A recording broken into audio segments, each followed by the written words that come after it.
बुद्ध के संग सबके लिए खुले रहते थे। सब उनके शिष्य बनना चाहते थे। कुछ लोगों को बुद्ध सीधे अपने संग में शामिल कर लेते थे तो कुछ लोगों को कहते थे तुम एक दिन रात के लिए शमशान में जाकर रहो। इसी प्रकार एक व्यक्ति बुद्ध जी के पास आता है और कहता है मुझे आप अपना शिष्य बना लीजिए। बुद्ध जी ने उस व्यक्ति से कहा तुम्हें मेरा शिष्य बनने के लिए एक दिन पूरा शमशान में बिताना होगा और तुम वहाँ जो कुछ भी सीखोगे और देखोगे मुझे आकर बताना। उसके बाद ही तुम संग में शामिल हो पाओगे। वह व्यक्ति ये सब सुनकर घबरा गया।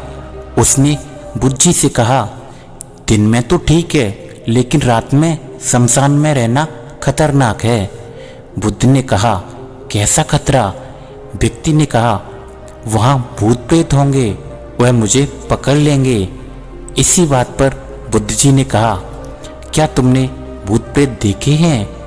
व्यक्ति ने कहा नहीं, पर मैंने सुना है और कुछ लोगों को देखा है जिसमें भूत आ जाते हैं। वह अजीब अजीब हरकतें करते हैं। तब बुद्ध जी ने कहा तो तुम्हारे पास ये सुनहरा अवसर है ये जानने का कि भूत प्रेत होते हैं या नहीं।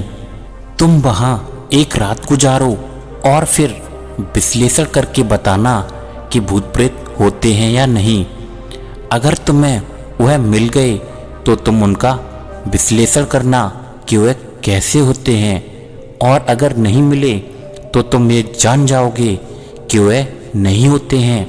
लेकिन तुम घबराना मत, वहाँ जो भी घटना होगी तुम मुझे उसे आकर सुबह बता देना। व्यक्ति ने कहा ठीक है गुरुदेव, अगर आप कहते हैं तो एक पूरा दिन और रात मैं शमशान में गुजार लूँगा।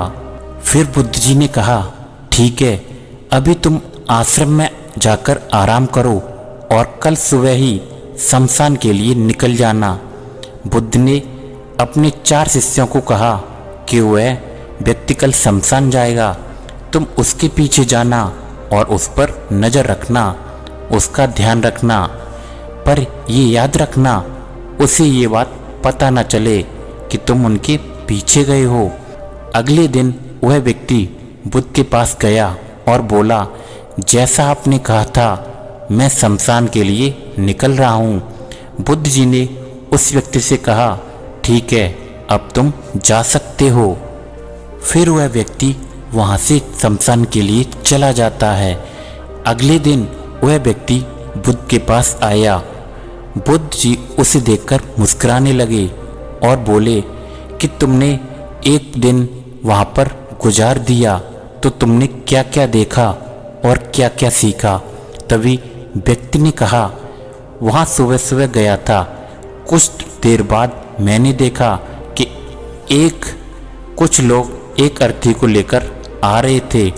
कुछ लोग सामान्य थे तो कुछ लोग बेहद दुखी थे और वह कह रहे थे उस व्यक्ति ने अच्छे कर्म किए हैं, वह बहुत किस्मत वाला है। उस बुजुर्ग के बेटे ने अपने पिता की चिता को अग्नि दी और फिर कुछ देर बाद वहाँ खड़े रहने के बाद मैंने देखा एक एक करके सब लोग जाने लगे। थोड़ी देर बाद वहाँ पर 2 और अर्थी आईं जिसमें एक अर्थी किसी अमीर व्यक्ति की थी जो बहुत सजी धजी थी, उसमें बहुत सारे लोग थे, जबकि दूसरी किसी गरीब व्यक्ति की थी जो बेहद साधारण सी दिखती थी, उसमें कुछ ही लोग थे। अमीर व्यक्ति की चिता चंदन की लकड़ी पर जलाई गई जबकि गरीब व्यक्ति की साधारण लकड़ी से। पहले अमीर व्यक्ति की चिता को जलाया गया क्योंकि वह अमीर था, जबकि बाद में गरीब व्यक्ति की। फिर थोड़ी देर बाद दोनों व्यक्ति की चिता को जला दिया गया। उसके बाद सभी लोग वहाँ से चले गए, लेकिन मैं वहीं खड़े उसे देखता रहा। बुद्ध ने कहा तुमने उनकी चिता को देख के क्या समझा? तभी व्यक्ति ने कहा दोनों की चिता एक समान थी। दोनों का शरीर उस चिता में जलकर एक समान रहे। उसके बाद दोनों की राख हो गई और ये राख दोनों एक जैसी थीं, इनमें कुछ भी अलग नहीं था। हे बुद्ध, उसके बाद वहाँ एक स्त्री की अर्थी आई। उस स्त्री का पति बेहद दुखी था और वहाँ आए सभी लोग भी काफ़ी दुखी थे। वह सभी उसके पति को सांत्वना दे रहे थे। हे बुद्ध, उसमें मैंने देखा कि बहुत लोग काफ़ी ज्ञानी थे। वह ज्ञान की बातें कर रहे थे। वह सब महाज्ञानी कह रहे थे कि यहाँ तो एक दिन सबको आना है। जीवन हमें ज्ञानता और परोपकार से जीना चाहिए। किसी को कभी भी कष्ट नहीं देना चाहिए। धन के पीछे हमेशा भागकर कुछ नहीं होता है। अंत में हम सबको एक दिन शमशान घाट में जाना ही होता है। उसके बाद वहाँ कोई नहीं आया और मैं पूरी रात वहीं रहा और अगली सुबह आपके पास आ गया। तभी बुद्ध जी ने पूछा, क्या तुम्हें वहाँ पर कोई भूत प्रेत दिखा नहीं? तो व्यक्ति ने कहा, नहीं, मुझे वहाँ कोई भूत प्रेत नहीं दिखा। पूरी रात मैं अपने आप से डरता रहा, पत्तों से डरता रहा, जानवरों की आवाज़ों से डरता रहा, लेकिन पूरी रात में मुझे कोई भी भूत प्रेत नज़र नहीं आया। बुद्ध ने उस व्यक्ति से कहा, ठीक है, अब तुम जाओ और आश्रम में आराम करो। कल फिर एक दिन और रात के लिए तुम्हें शमशान जाना होगा। वह व्यक्ति यह सुनकर बोला, आप कैसी बात कर रहे हैं? आपके कहने पर आज मैंने पूरा दिन वहाँ काटा है। वह समय मैंने कैसे काटा है मैं ही जानता हूँ। अब मैं दोबारा वहाँ नहीं जाऊँगा। तभी बुद्ध जी ने कहा, देखो, जो खास चीज़ तुम्हें वहाँ जाकर मिलनी है वह तुम्हें अभी तक नहीं मिली है। तुम एक दिन और वहाँ जाकर रुको, तब वह तुम्हें अवश्य मिल जाएगी। तभी व्यक्ति कहता है, ठीक है, मैं आपके कहने से एक बार और चला जाता हूँ। यह कहकर वह व्यक्ति आश्रम में जाकर आराम करने लगा। अगले दिन वह व्यक्ति फिर बुद्ध का आशीर्वाद लेकर वहाँ से शमशान के लिए चला गया।